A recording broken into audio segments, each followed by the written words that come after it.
everyone, I'm Christine Canaris, and we're going to review how to care for a newborn. So the goal of the lesson is that everyone will feel comfortable with caring for their baby, and by the end of the lesson, the parents will be able to discuss how to care for their newborn baby, and also the parents will be able to demonstrate how to do a newborn bath.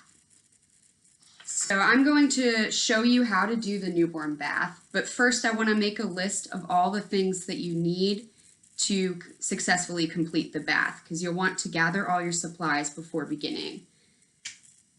The first thing you will need is soap, and it's important to get soap that is unscented. You will also need washcloths. And I think it's a good idea to have about 3 or 4 handy. And you will also need a comb and blankets. Okay. So I have my baby doll here. And we have soap, comb, washcloths. I'd have my basin or set up here.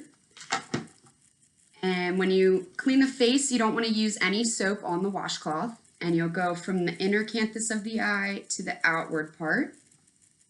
And then you'll use a fresh part of the washcloth and do the other eye.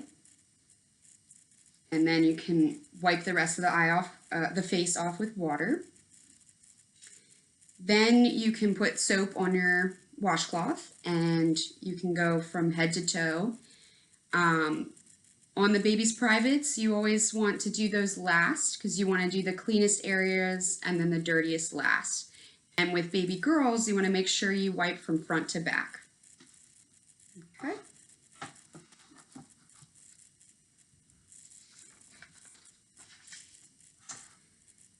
The next topic we're going to review is breastfeeding and bottle feeding. So it doesn't matter which method you choose to feed your baby as long as you know your baby is getting enough nutrients. So each of you will be sent home with one of these booklets, and it goes over the first 7 days of life for breastfeeding babies.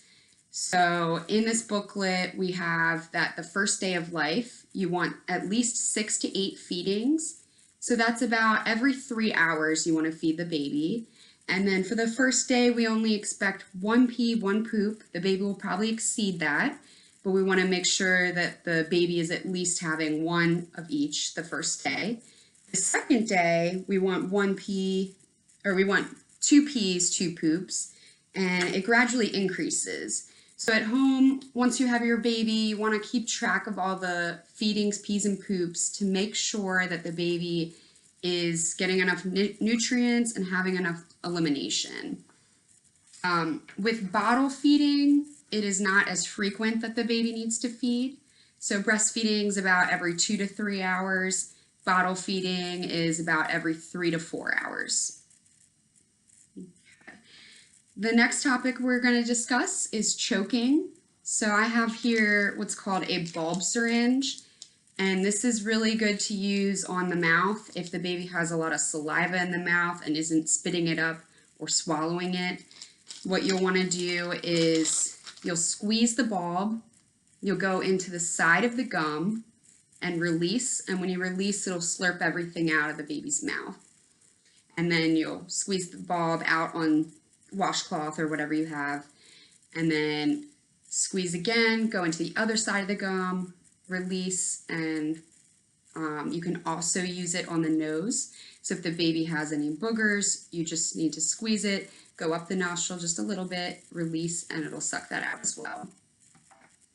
Now, if the baby is choking on something, you can do what's called back thrust. So what you want to do is support the baby around, one finger would be around this ear, the other around here, and support the baby's jaw. And you want to lower the baby on your knee, and with the palm of your other hand, you want to thrust in between the shoulder blades of the baby. So several back pats, and usually that helps the baby expel whatever's in the mouth. If the baby is turning blue, gray, not breathing, of course you want to call 911. Okay. The next topic is SID safety. So to reduce the risk of SIDS, you don't want your baby too hot or too cold. A lot of times, especially with winter coming up, parents want to bundle up their baby, sleeping in a hat, socks, everything.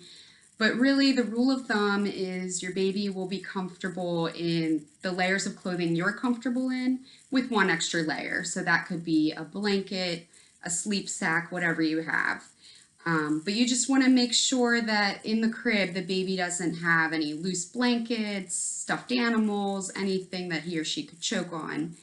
And you also want to keep your house about 68 to 72 degrees if you can. And if you think the baby is too hot or too cold, you just want to check a temperature under the arm. So you would make sure you put the thermometer up under the armpit like this and hold the baby's arm down. You never want to put the thermometer through the armpit because then you're just getting the temperature of the air behind. If you want the most accurate temperature, you would check a rectal temperature. And you only have to go in the rectum about half a centimeter. If you want, you can use some lubricant and you can hold the baby's legs upward as you do that. And that would give you the baby's internal temperature. So if you get something that's too hot or too cold under the arm, I would check a rectal temperature so that you have the most accurate result before calling your pediatrician. And you would want to call your doctor if the baby's temperature is 97.6 or below or 100.4 or higher. And then some comfort measures for the baby. You can rock the baby, sing to the baby, swaddle the baby, but just know that sometimes, even when all the baby's needs are met, they still cry. So that is normal, and you might have gone through your whole list. You've checked off all your boxes of what you could do for the baby. You've fed the baby, you have swaddled the baby, you've changed the diaper, everything that you possibly could do to meet their needs, and they're still crying. And that is okay, as long as you put the baby in a safe place, in a bassinet, a crib. Maybe they just need time to self-soothe. So crying is their only voice, and sometimes, you know, we can't figure out exactly why they're crying, and that is okay. So I wanted to take this time to see if anybody has any questions for me. Now would be a good time to ask. Yep. Is it okay to use one of those head thermometers to check the baby's temperature? Yeah, so the head thermometers, they're actually very accurate. So it's the kind that rolls along the top of the baby's head. So if you have that instead of the regular thermometer or a rectal thermometer, you can use that as well. But I would also purchase a rectal thermometer so that way you have that if, like I said, you get something really high or really low, checking with the head thermometer. Okay. Are there any other questions from anybody? Yes. How often do I check the baby's diaper?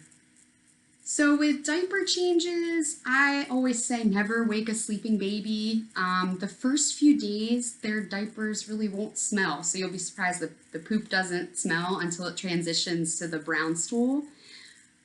So I wouldn't just, think, oh, let me just check the baby's diaper. I would do it when you're planning around other activities. So if you're going to go to feed the baby, I would change the diaper then or just check before or after the feeding. Okay. Any other questions from anybody? No? Okay, so now I want to take this time for everybody to pair up, and each pair is going to get one of the baby dolls. And I'm going to come around and I want to see you guys demonstrate how to do the bath that I displayed so I can make sure that you're comfortable with that. So here we go.